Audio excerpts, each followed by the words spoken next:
Answer this question without thinking too much about it. If you read the word drug, what's the first substance that comes to mind? Maybe you thought of cocaine or heroin. That's perfectly reasonable, I'd say. Nothing strange about it. But what if I told you that the drug that kills the most people in the world isn't heroin or cocaine, but alcohol? I know, alcohol and drugs. They don't really go together as a pair. In fact, hardly anyone would have answered alcohol to the first question. And that's understandable too. In everyday language, alcohol and drugs are two nouns that refer to different concepts. But actually, from a strictly biochemical point of view, alcohol is a psychoactive substance, and therefore, it's a drug in every sense of the word. And on top of that, it's also the substance that causes the most deaths overall. We're talking about 2.6 million deaths per year attributable to alcohol consumption. In relative terms, that means 1 out of every 20 people dies because of this substance. If you think about it, those are staggering numbers. There are several reasons why alcohol claims so many lives, but 2 in particular deserve special attention. The first is that not everyone knows its long-term effects, how it is metabolized by our bodies, and the fact that it is a carcinogenic substance. Unfortunately, this isn't taught in school, and information about it is scarce and often incorrect. The second reason is that alcohol consumption is legal, socially accepted, and even encouraged in most countries around the world. Think about it. Have we ever attended one? A wedding without alcohol? How many times have we heard that red wine is good for your blood, or that only abuse is harmful, or that if you drink in moderation, there are no risks?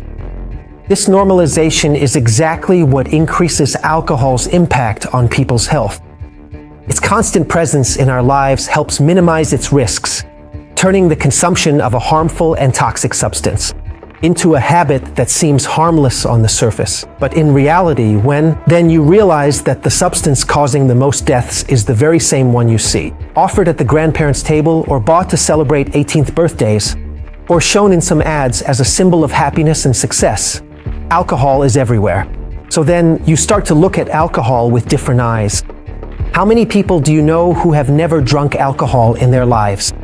Probably very few, if any at all.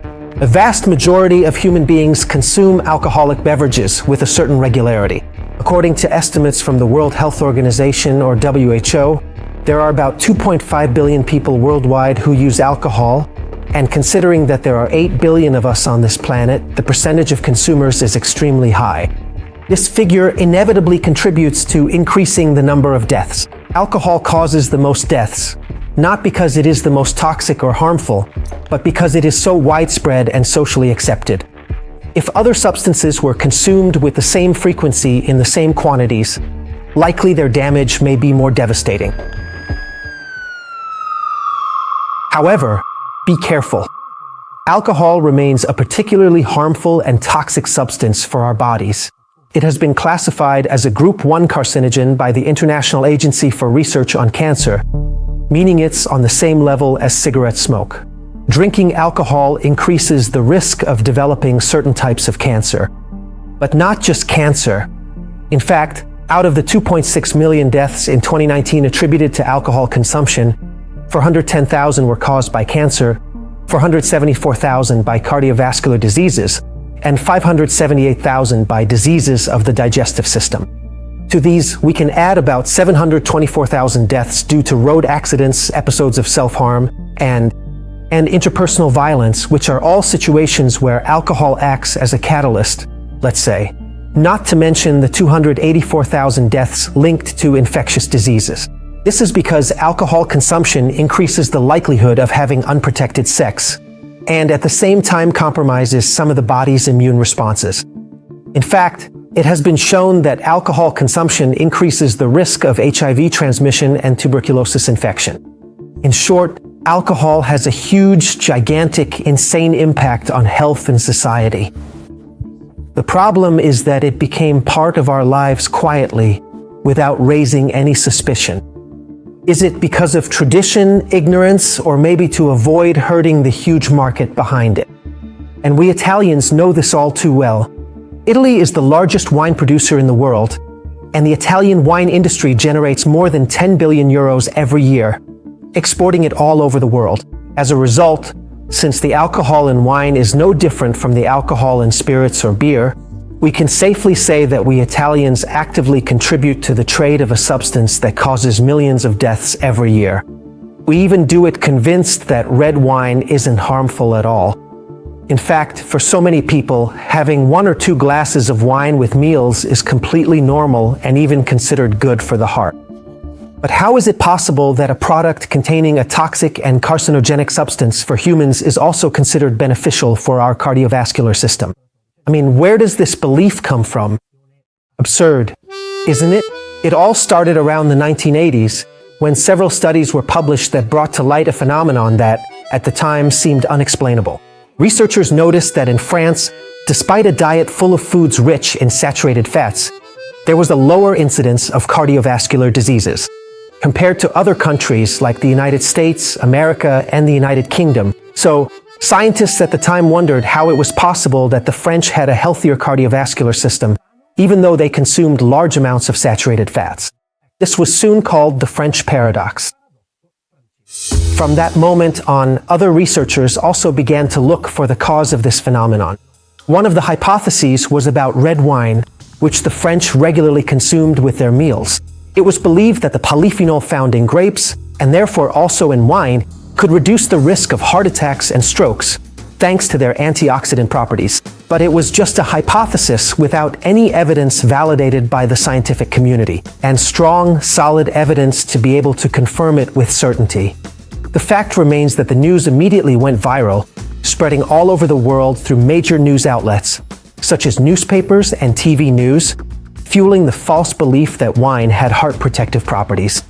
As often happens, fake news is very easy to remember and very hard to eradicate. One element that might have helped associate the word wine with heart is actually the color red. It seems like a bit of a forced connection, but if you think about it, even the link between limescale and kidney stones, the root calc, might have actually reinforced in people's minds a cause and effect relationship that is, however, unfounded. Between the 1980s and 90s, wine was no longer just a pleasant drink, but seen as a natural medicine, even recommended by doctors. Soon, sayings appeared like red wine is good for the heart, red wine makes good blood, and red wine is a cure-all for the arteries. As time went on, studies to explain the French paradox continued, and a more sensible, widely accepted conclusion was reached. It wasn't the red wine, but the entire diet that contributed positively to the heart health of the French.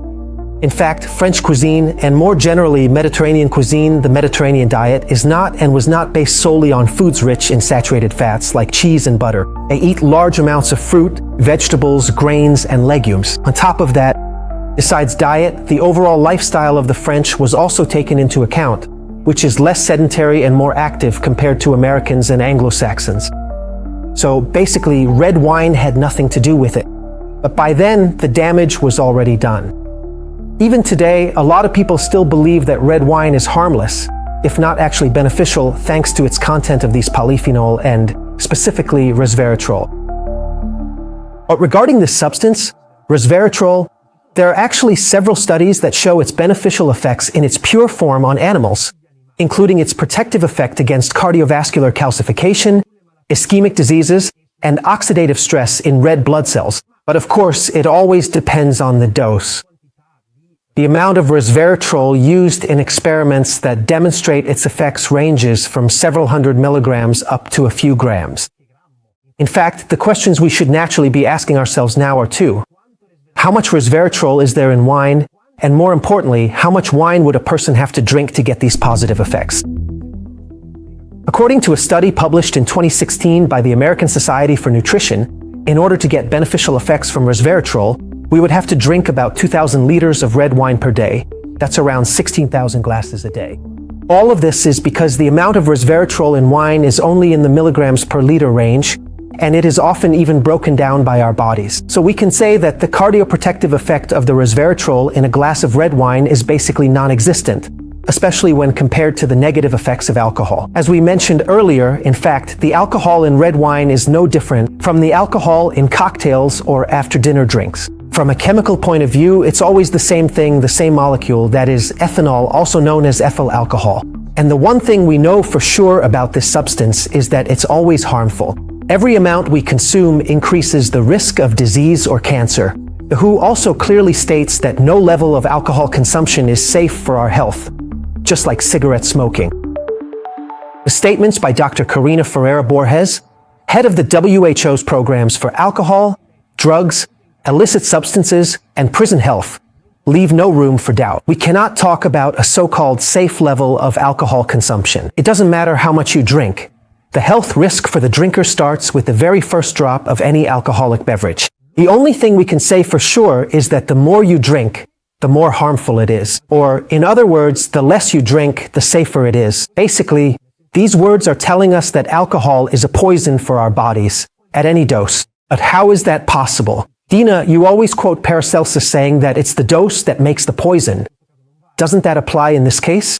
When it comes to carcinogenic substances, we can say that this saying doesn't quite hold up. Even just one glass of red wine a month increases the risk of developing some form of cancer. Even a small amount of alcohol is harmful. The only safe dose is 0, but clearly, the more you drink, the higher the chances are of suffering its harmful effects. But why is alcohol so harmful? I mean, what actually happens in our bodies when we consume this substance? So, ethanol, as most of us know, is a clear liquid with its characteristic sweetish smell. It's a natural substance that comes from the fermentation of sugars, and you could even call it the pee of fungi. Yes, ethanol is the pee of microscopic fungi. The well-known yeasts used in the production of alcoholic beverages are single-celled microorganisms that belong to the fungi kingdom. They're tiny living fungi. In fact, if we looked at yeast under a microscope, we'd see little spheres about the same size as red blood cells. And each little sphere is a single microscopic unicellular fungus. And yeasts, since they're alive, naturally need to feed. And to do so, they consume the sugars found in grapes or barley malt. And what do they produce as waste after eating these sugars? Carbon dioxide, which is a gas, and ethanol, which is a liquid. So ethanol is literally the waste liquid of yeast. And how else can you define it if not as fungus pee? We could say that's exactly the definition this damn molecule deserves. We humans, instead of being disgusted by the idea of drinking fungus pee, what did we do?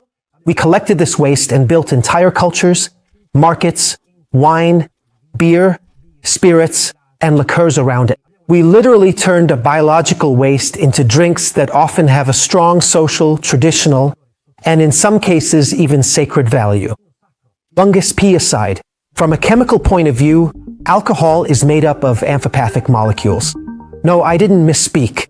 Sure, someone might even consider them unpleasant.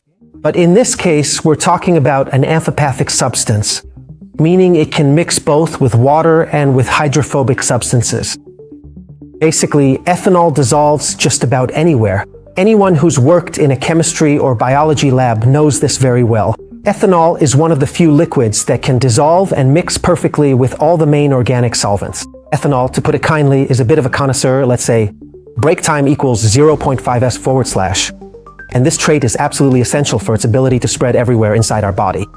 In fact, when we drink any alcoholic beverage, wine, beer, spirits, digestives, any drink that contains ethanol, a small part of this substance is immediately absorbed directly through the mouth and stomach, but most of it is absorbed by the small intestine. From there, the bloodstream carries it everywhere, including to the liver. This supergland, the liver, which is also the largest in our body, takes on the responsibility of protecting us from toxic substances in general. It's the liver that allows us to metabolize ethanol and turn it into something harmless, or at least it tries to. With ethanol, let's just say the liver doesn't succeed right away. In the liver, in fact, there are proteins capable of modifying the chemical structure of ethanol in order to transform it into other, hopefully less toxic substances. We're talking about the so-called enzymes. The first enzyme that comes into play, provided by the liver, is called alcohol dehydrogenase, and it transforms ethanol into acetaldehyde. Guess what? Acetaldehyde is even more toxic than ethanol, and it too is classified as a type 1 carcinogen. So when we drink alcohol, we're not just dealing with the negative effects of ethanol, but also with its first metabolite, acetaldehyde. Keep in mind that acetaldehyde, even though it actually has a short lifespan, is capable of damaging our DNA, and not only that, it can also prevent cells from repairing DNA damage. This can clearly lead to the formation of cancerous cells and therefore cancer. However, the liver immediately provides aldehyde dehydrogenase as well, a second enzyme capable of neutralizing acetaldehyde and transforming it into acetate. Ethanol and acetaldehyde, but it causes alcohol's negative effects before processing to carbon dioxide. The problem is that the operating speed of these enzymes isn't that high. So when we drink more alcohol than what the enzymes in our bodies can process, transforming ethanol into other metabolites, the excess ethanol remains in circulation unchanged, and ethanol as a small molecule has no trouble at all entering the brain directly. In fact, it is perfectly capable of crossing the so-called blood-brain barrier, which is a network designed to block and protect the brain from potentially dangerous and harmful external agents. However, ethanol, thanks to its amphipathic nature, remember, doesn't care at all about this barrier and crosses it without even asking for permission. So that's when it starts to mess with the delicate neural functioning of our brain, which is extremely complex, causing the typical symptoms of being drunk. Specifically, it is able to alter the concentration of various neurotransmitters, which are the messenger substances used to send information between the different neurons in the brain. And so it ends up affecting, for example, body movement, the flow of thoughts, sleep, feelings of pleasure and euphoria. In short, it really messes things up. Now, even if we don't go too deep into the details or the biochemical mechanisms, it's pretty clear that ethanol can seriously alter our bodies, causing damage in a way silently, because most of the visible and serious effects might show up only after a very long time. And that's why it's important to understand the biochemistry of alcohol and its history. Then, of course, each of us is free to make our own choices. You can keep knocking back gin and tonics every night as long as it's legal. But doing it while knowing what actually happens inside your body and being aware of its toxicity and carcinogenicity is different from doing it under the illusion that a glass is actually good for you. Now, if this video made you a little anxious, I apologize, that wasn't the main goal. But remember, the World Health Organization has set, among its 2030 targets, the goal of raising awareness about the risks of alcohol consumption through information. And since in Italy, even today, there are still widespread misconceptions and misunderstandings, and people keep praising the supposed health benefits of wine, especially those individuals who have the power to make a real difference, I feel a bit of responsibility to help spread the word. Knowledge is the first step to protecting ourselves. Of course, the choice is always personal, just to be clear, but at least when we have a glass, we'll know that what's inside isn't some substance that can cleanse us. Our arteries, but rather the pea of microscopic fungi that our body struggles to handle.